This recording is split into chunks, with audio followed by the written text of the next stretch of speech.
बाबू के पसंद से हम करब बियाह, बाकी दिलावा में तू ही रहबी पगली गे।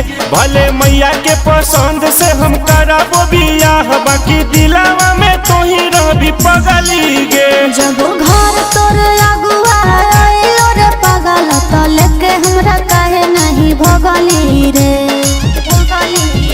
जब घर तोर अगुआ आइलो रे पगल, तो लेके हमरा काहे नहीं भगली रे। भले बाबू के पसंद से हम करब बियाह, बाकी दिलावा में तू ही रहबी पगली गे। भले मैया के पसंद से हम करब बियाह, बाकी दिलावा में तू ही रहबी पगली गे। तोहे दिली पगल तू बदली रे। दिलावा में तू ही रहबी पगली गे। भले मैया के पसंद से हम करब बियाह, बाकी दिलावा में तू ही रहबी पगली गे। तोहे दिली पगल तू बदली रे।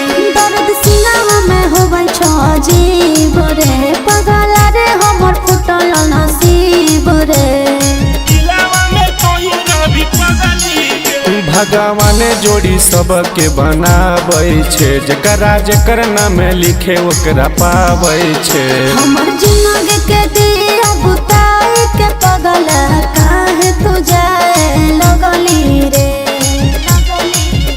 हमर जिंदगी के दिया बुताई के पगल काहे तू जाए लगली रे। भले बाबू के पसंद से हम करब बियाह, बाकी दिलावा में तू ही रहबी पगली गे।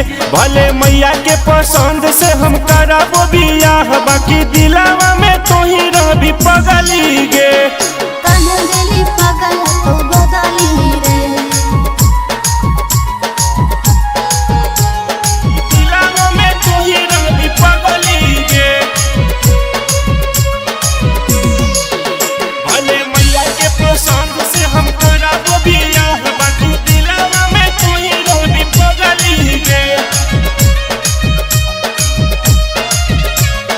तोहे दिली पगल तू बदली रे। अब खाना वाला गो जहर रे। लगो तड़पी तड़पी जेबो मार रे।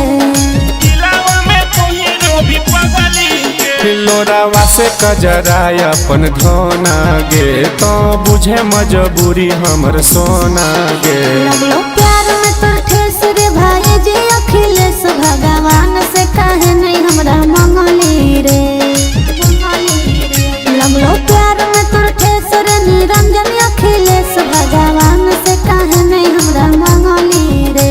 भले बाबू के पसंद से हम करब बियाह, बाकी दिलावा में तू ही रहबी पगली गे। भले मैया के पसंद से हम करब बियाह, बाकी दिलावा में तू ही रहबी पगली गे।